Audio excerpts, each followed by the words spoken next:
Stephen A. Smith gets it very wrong while criticizing Sam Darnold. Stephen A. Smith still isn't sold on Vikings quarterback Sam Darnold. But not for any real reason. Literally not for any real reason. Smith's recent criticism of Darnold required factual inaccuracies.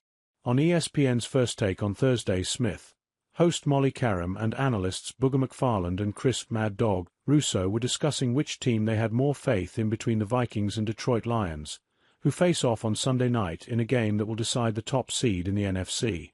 That's when Smith took aim at Darnold for something he's already done. "He deserves credit," Smith said of Darnold. "We know he's had a stellar season, etc., etc. The man hasn't thrown for 300 yards since November 24th against Chicago. I'm just throwing it out there. I mean, we acting like let's not act like this is the second coming of Dan Marino. I'm just saying, can we pump the brakes? Perhaps Darnold is not the second coming of Dan Marino, but he has in fact thrown for 300 yards as recently as, well, this week. Darnold threw for 377 yards in Sunday's win over the Green Bay Packers.